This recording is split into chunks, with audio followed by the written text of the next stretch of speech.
All right. We're going to start here with the King of Cups for your mental space, and we have followed by a Page of Cups. You might be all up in your feels, Virgo.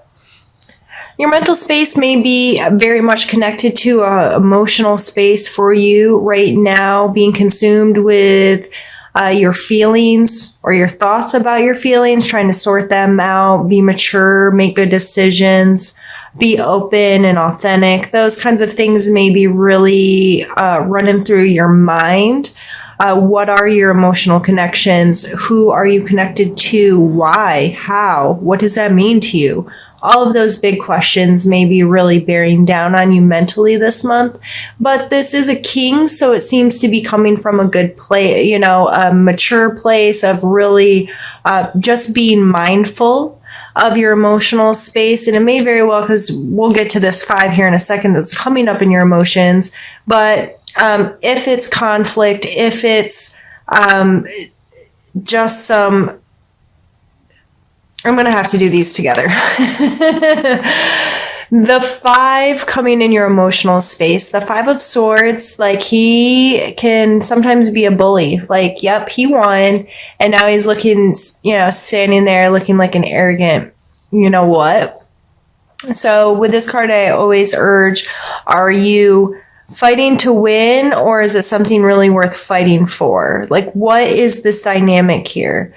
And it coming out in your emotional space, I think it'd be wise to consider how you're interacting with people at an emotional level. Are you kind of beating them up to get your point across, or are you kind of taking advantage of the fact that you're smarter or wittier or have more facts or something of that nature? Virgo, if that's happening right now, this emotional stuff's on your mind, and then your your emotional space is feeling very, what's the word I'm looking for? Goodness, sorry. Conflicted, for lack of the word I was looking for. And then in your physical space, you have this Page of Cups, which is kind of, an immature energy of kind of going with the flow. Like it's a silly kind of energy. Like he's got a fish in his cup. Right. So there may be a lot of emotions. It may, especially with this high ground card, in your physical space, it can maybe seem a little immature. It could seem a little like, why are we having this fight, or why is this conflict? It's not even a big deal. But shifting your perspective on it, deciding to be mindful of how you're interacting with people, not being a bully, not trying to be right in a relationship. I really feel like this is relationship based, since 2 cup cards came out. Are you being mindful of how you could be negatively affecting your relationship with this win or lose thing? Because in a relationship, there shouldn't be winners and losers. You're on the same team, whether it's a friend, a family member, a spouse, or, significant other. You shouldn't be trying to win.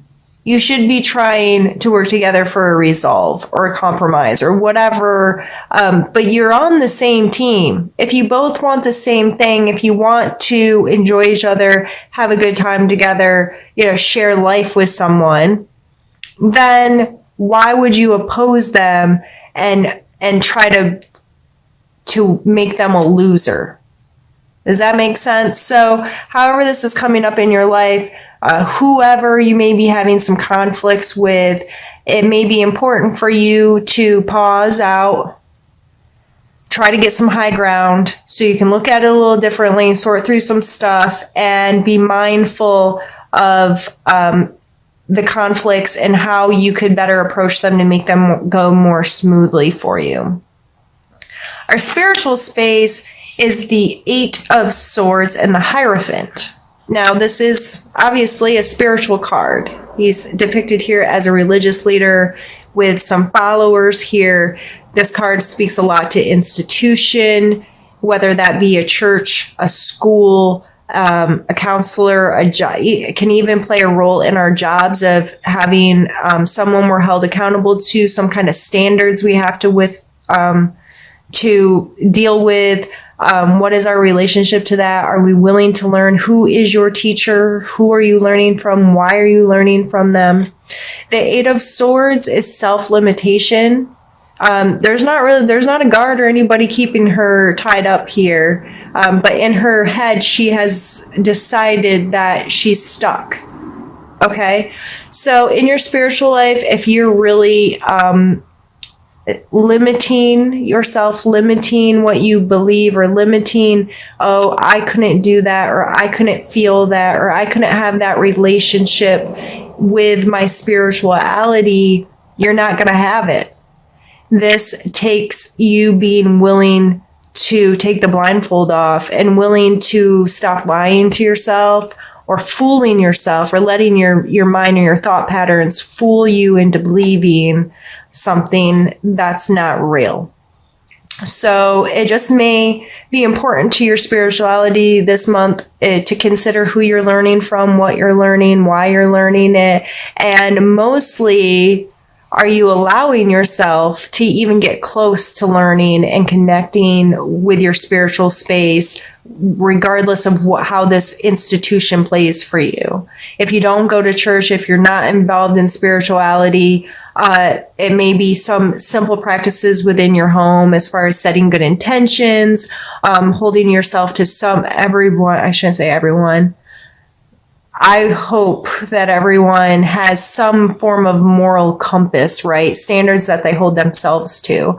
And if you're lying to yourself and saying, I can't maintain that, or I'm not good enough, or whatever these limiting thoughts are, it may be helpful to you to dive deeper into what are your self-limiting thoughts, why do you have them, and what can you do about changing them.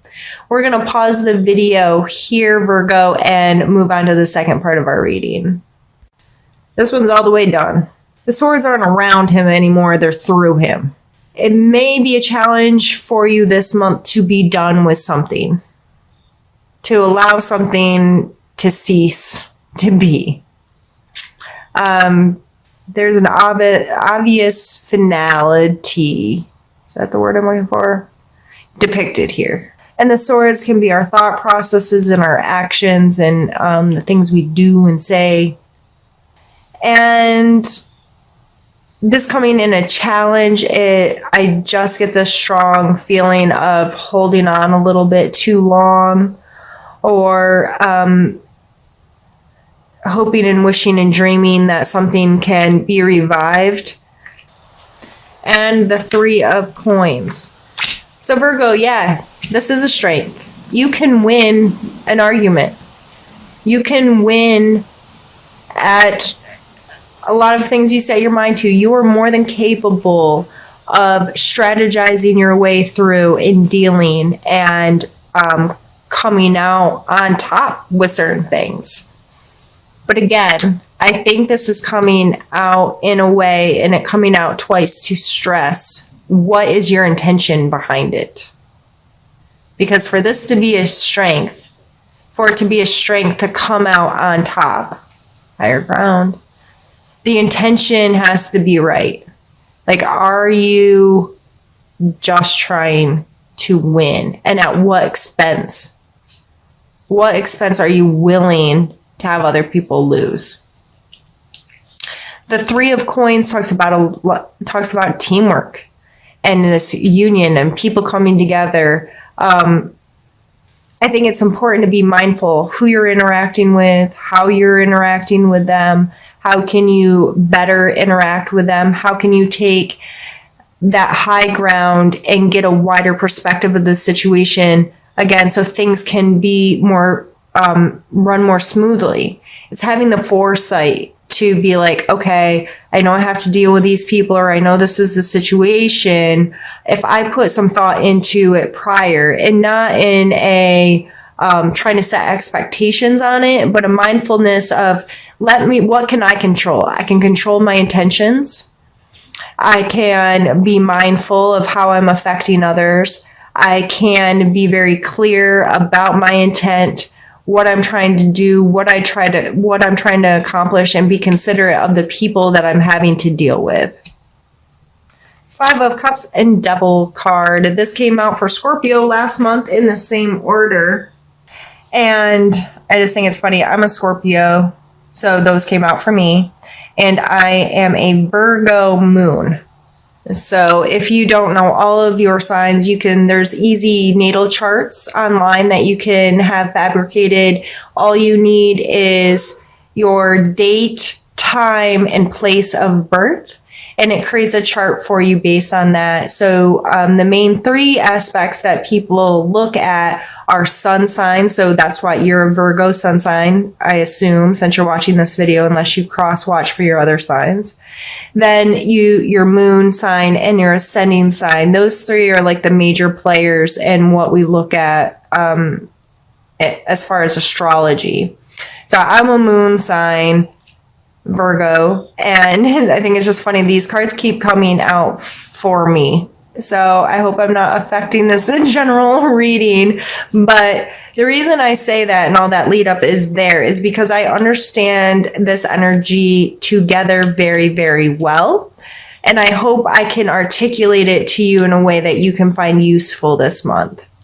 The 5 of coins, you got a thing for 5s this month, but the 5 of, did I say coins? Cups, to me, is mostly to do with grief and loss. And this person is in it.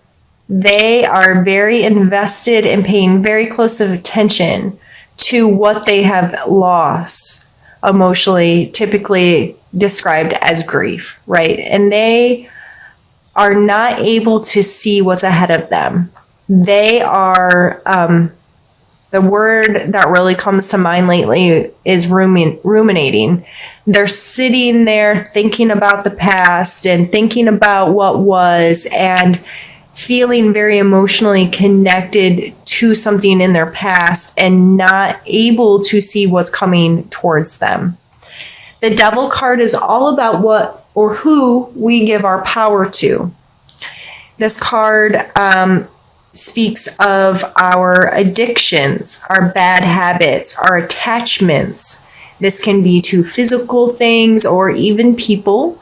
Allowing someone else to control your power as a human, to control your happiness or joy, to say, I can only be happy if this person meets this expectation for me or allows me to be happy.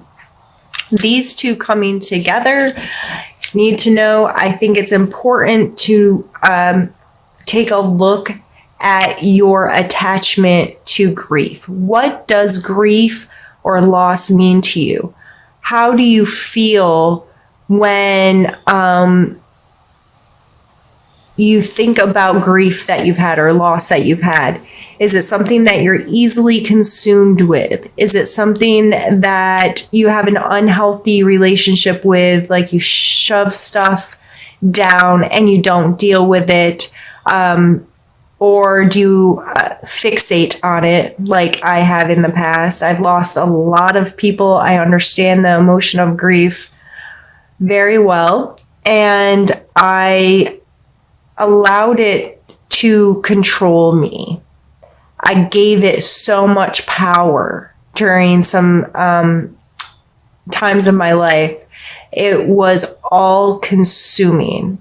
And I'm not saying it's wrong to grieve. It's absolutely necessary to grieve. However, some of us can get stuck there.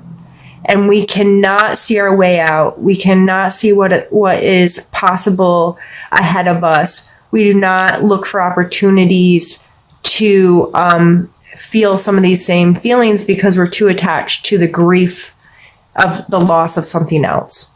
So if this is coming into your life at all this month, first off, I'm sorry if you're feeling this way. I'm sorry if you've lost something or someone this month that was meaningful to you.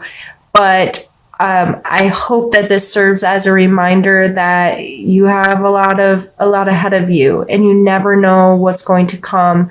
So yes, give yourself this time, give yourself the ability to deal with this stuff, but please don't get stuck and don't let it have control over you. I need to take it to the trash, but I keep forgetting. Actually, I should make him do it. Your suggestion area is the Magician. And I love this card so much. You know, it's the number 1. There's an infinity sign represented, here above his head.